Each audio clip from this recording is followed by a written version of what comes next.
Salut Piano-Cad. Salut. Alors, toi tu es musicien et surtout pianiste. C'est ça. On peut comprendre par rapport à ton pseudo. Et depuis combien de temps tu fais de la musique de ta vie? Alors, le piano, j'ai réellement commencé en 2006 en fait. Ouais. Depuis 2006, en fait, je fais du piano. J'ai pris 7 mois de cours avec une prof du conservatoire. Et juste pour acquérir le doigté en fait, tout simplement. Et depuis, je joue que des musiques que j'aime, donc à savoir la musique de jeux vidéo, de manga, même d'autres styles, hein, du rap, de la pop, enfin, tout ce que j'aime en fait, tout simplement. D'accord. Et pourquoi avoir choisi le piano et pas un autre un autre instrument? Le piano, parce que depuis que je suis petit, en fait, c'est un instrument qui m'attirait en fait, depuis le début. Quand j'étais en primaire, il y avait un grand piano dans la salle polyvalente de mon école et on nous faisait croire que c'était un monstre qui mangeait les enfants et tout. Et des fois, on y allait pour s'aventurer, on touchait dessus, on touchait que les graves, ça faisait peur en fait.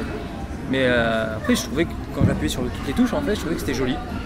Et au fur et à mesure des années, il faut que je joue cet instrument, quoi. Et c'est en 2006, quand j'ai vraiment eu envie de m'y mettre, que j'ai su que c'était cet instrument et pas un autre, tout simplement. Et t'en joues pas à côté d'autres ou comme ça de temps en temps Comme tout le monde, hein, on a tous joué de la flûte de merde qu'on avait au collège. Alors la flûte, ça compte pas. Je parle par exemple. Non, Enfin, vraiment en dehors du circuit scolaire. Par exemple, si tu joues un petit peu de guitare. Je fais un peu de guitare, j'ai une guitare en fait. Après, je joue que des accords, je fais pas de fingerstyle en fait, c'est vraiment que des accords simples. Et puis c'est tout, hein, et du synthé aussi, je fais du synthé. Mais ouais, c'est tout. Et dans tes spectacles, on ressent un côté participatif et à la fois comique. Et donc du coup, je pense que c'est une part de ta personnalité. Exact. Pourquoi avoir choisi ça aussi? En fait, parce qu'au début, quand on commençait les concerts, en fait, c'était plus c'était un format récital en fait, comme les pianistes classiques. J'arrive, bonjour, je vais jouer ça et je joue et c'est tout. Il y a un côté soporifique en fait, il n'y a pas d'interaction avec le public. Je trouvais ça dommage. Et vu les thèmes que je jouais, des musiques de jeux vidéo, d'animé et tout, il y avait peut-être moyen de faire quelque chose de plus cool, on va dire. Et c'est pour ça qu'on a introduit des sketchs, une interaction avec le public, des quiz, des trucs comme ça pour rendre le spectacle beaucoup plus vivant. Et c'est ce qu'on fait depuis maintenant 2 ans, tout simplement. Si tu devais donner un top 5 de tes meilleurs animés? Animés? Ouais. Naturellement, je mettrais en numéro 1 Dragon Ball Z, parce que je suis de la génération 88, 90, 88. On a tous grandi avec le Club Dorothée, donc Dragon Ball Z, suivi de très près avec One Piece. C'est pour moi le meilleur shonen après DBZ en fait. Donc Dragon Ball, One Piece, Saint Seiya aussi. Ouais. Très très beau. Naruto, parce qu'on est beaucoup adoré Naruto. Et en 5ème, j'hésite, j'en ai 2 en fait, dont un que j'ai découvert il y a 1 an là. C'est Shingeki no Kyojin, l'attaque des titans, et Death Note. C'est un top 6 en fait, je suis désolé. Bon, on va accepter un top 6 alors. Death Note et Shingeki, c'est vraiment côte à côte. Et selon toi, quel est le pire animé que tu aies pu voir? Le pire? En fait, s'il y en a un pire, je le rate pas en fait, c'est chaud. Non, le pire, je sais pas, franchement, le pire. Les premières minutes, tu t'es dit ah non, c'est pas possible. Ouais, mais c'est pas des animés du Japon dans ce cas-là. Ouais, je t'aurais dit, je sais pas moi. Si, quoique Digimon, j'ai pas trop kiffé. Ouais. Digimon, ouais. Digimon, premier épisode, t'es paumé, tu te dis c'est quoi, ce qui se passe, le mec il a une montre, ça se transforme, je sais pas quoi. Non, Digimon, puis Code Lyoko aussi, ça n'a rien à voir. Ah oui, mais ça, je sais que quand mes nièces regardent ça, des fois quand je suis à la maison, je les vois, je supporte pas en fait. Ils ont des grosses têtes et tout, c'est incroyable. Enfin voilà. C'est peut-être un petit côté un peu plus récent et donc forcément c'est pas encore les mêmes. Par exemple, il y a la nouvelle version de Tortue Ninja qu'ils ont refait là, qui passe sur France 4 je crois. J'adore. C'est récent, c'est bien fait, il y a de l'humour, voilà, j'adore vraiment. Mais il y a d'autres dessins animés, des fois c'est un peu suspect, si je peux dire. D'ailleurs, en parlant de dessins animés refaits, est-ce que tu as vu les Mystérieuses Cités d'Or actuelles? Non, je l'ai pas vu malheureusement. J'en ai beaucoup entendu parler. Mais je les ai pas vus. Certains personnages, je pense que tu vas préférer l'ancienne version. Ouais, qu'est-ce qu'ils ont fait encore? Au doublage, ils ont gâché quelque chose ou alors, ils nous ont fait une quête de survivant? Je l'ai pas vu en direct, mais j'ai vu des images justement du nouveau. Et non, enfin, t'as certains personnages, ils perdent toute crédibilité. Parce que les Cités d'Or, si je ne me dis pas de bêtises, c'était franco-japonais, je crois, non? C'était juste français. Alors là, je mettrais pas ma main coupée. J'ai regardé ça quand j'étais gamine. Pareil, j'ai regardé mais je comprenais pas en fait. Donc j'ai regardé un épisode sur 8, donc c'est un peu compliqué. Mais ouais, je jetterai un coup d'œil. Ouais. Et donc du coup, comme tu parlais tout à l'heure des jeux vidéo, ton top 5 des jeux vidéo. Top 5 ? Ouais. Alors en numéro 1, je vais mettre Final Fantasy VII. Parce que je pense qu'on est beaucoup à avoir adoré ce jeu, passer des heures et des heures, voire des mois, pour moi personnellement. Final Fantasy VII suivi de Final Fantasy VI. J'ai adoré aussi, ça fait beaucoup de Final Fantasy en fait. Tu es un petit peu fan de Final Fantasy? Tu serais pas un petit peu fan par hasard? Un peu, mais non, ça se voit pas. Après, il y a un jeu, je sais pas, j'ai l'impression qu'il n'a pas si bien marché que ça en France. C'était Legend of Dragoon, qui était sorti sur PlayStation, la première PlayStation. C'est un jeu qui a été édité par Sony en fait, pour concurrencer justement Final Fantasy. Bah, ceux qui connaissent pas, je vous conseille vraiment de choper et de commencer. Donc ça fait 3. Mario Kart, j'adore Mario Kart. Mario Kart Double Dash surtout sur GameCube. Ça fait 4 du coup. Non, ça fait 3, 4. J'ai dit quoi? Final Fantasy 7, 6, Legend of Dragoon, Mario Kart. Ok, ça fait 4. Un dernier, ben j'irai Flashback. Ouais, Flashback. Sorti sur Mega Drive. Vous avez invité l'auteur ici, je me souviens. Paul Pucet. Ouais. Et ce jeu, bah, depuis le début, j'adore. Il est venu les deux dernières éditions. Oui, il était venu l'année dernière au Spring Break, je crois. Oui, il était venu. Et au Big TGS, il était là. Donc du coup, t'es plutôt rétro ou next gen? C'est plus rétro de ce que j'entends. Rétro. Pour pas te mentir, next gen, j'ai fait quoi? J'ai joué qu'au Call of Duty.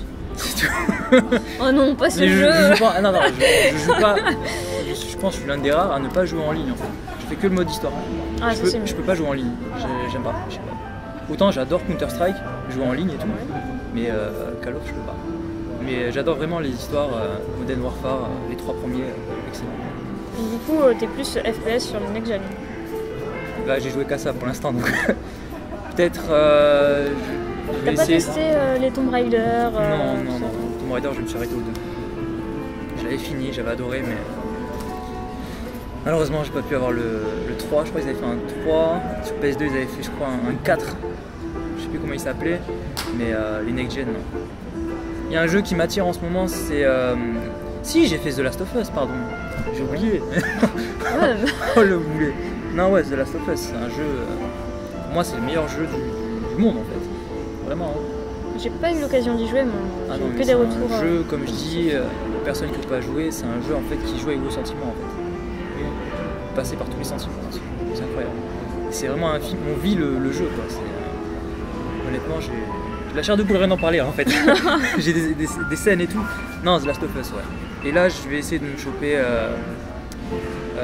Uncharted. Oh, ça c'est super. Ouais. Et donc du coup, on va revenir un petit peu à tes concerts. Ouais. Est-ce que tu en as de prévus en dehors des conventions? Non, c'est que des conventions en fait. Du coup, après j'ai fait un festival, mais généralement je joue que dans des conventions. D'accord. Quand je joue ailleurs que dans des conventions, c'est pas pour jouer justement des musiques de jeux vidéo. J'ai joué dans un festival dans Bordeaux où j'ai interprété un medley. C'était dans un centre culturel. J'ai joué un medley de musique. Il y a du rap, il y a de la pop. Il y a du Maître Gims, tu vois, ça n'a aucun rapport avec les jeux vidéo. En passant par du, je sais pas moi, par du Youssoufa, enfin des trucs qui ont. Voilà. Et j'ai mélangé tout ça parce que c'était pour un public beaucoup plus large. Et voilà. Sinon, généralement, c'est que dans les conventions où j'interprète le set de jeux vidéo et d'anime. Et voilà. Mais du coup, est-ce que ça t'intéresserait de faire des musiques de jeux vidéo accompagnées par d'autres musiciens? Bien sûr, bien sûr. Bah, là, ce qu'on fait en fait. Sur YouTube, il y a ce qu'on appelle des YouTube collaborations. C'est entre plusieurs youtubeurs, on travaille ensemble sur des titres en fait. Je l'ai fait à 2 reprises avec des musiciens différents. Par exemple, on a fait une musique, je vous enverrai le lien pour que vous puissiez voir. La musique dans Dragon Ball Z quand Sangohan il se transforme contre Cell. Je sais pas si vous voyez la scène en question. Alors, je suis très nulle en Dragon Ball. Ok. Donc, il y a une musique en fait, je pense que tous les fans de DBZ quand ils l'écoutent, ils ont la chair de poule en fait. Parce que c'est un moment très fort. Et cette musique, c'est ça la magie d'internet en fait, c'est qu'on l'a fait, il y avait moi au clavier, il y avait un batteur et il y avait un bassiste. On n'habitait pas du tout dans la même ville. Moi de Bordeaux, le batteur d'Avignon et le bassiste du Pérou. Oui.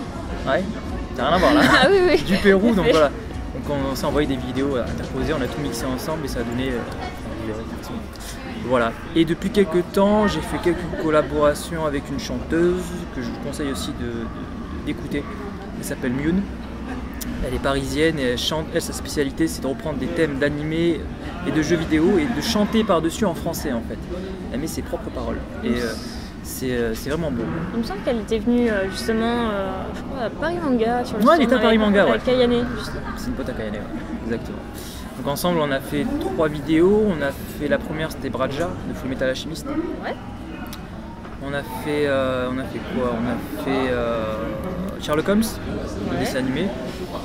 Et je sais plus ce qu'on a fait. Et on a fait Skyrim dernièrement. On a fait un thème de Skyrim en français. Voilà. Donc, qui m'arrive de travailler avec d'autres musiciens sur des thèmes, d'où la question en fait. Je crois que j'ai un peu tourné, je suis parti en freestyle, mais ouais. Et à terme, pourquoi pas sur scène. On essaiera de voir avec Mune, même avec d'autres, de jouer un de ces 4 sur scène dans une convention ensemble. Ça peut être sympa, ça, de faire un mix. Ça faire très sympa. Une sorte de jam, mais en convention. J'avais déjà fait moi dans un bar. J'étais allé comme ça au pif. C'était un bar où il y avait un groupe de jazz. Et alors, à l'entracte, en fait, on m'a proposé d'aller sur clavier. Et on a fait c'est un buff, je crois qu'on appelle ça. Et on a joué du Mario, du Tetris, du Zelda. C'était excellent. C'est ce qui fait la magie en fait de la musique. C'était Pianocade, juste pour vous. Mais à très vite, n'hésitez pas à vous abonner à la chaîne et je vous dis à très bientôt, peut-être près de chez vous.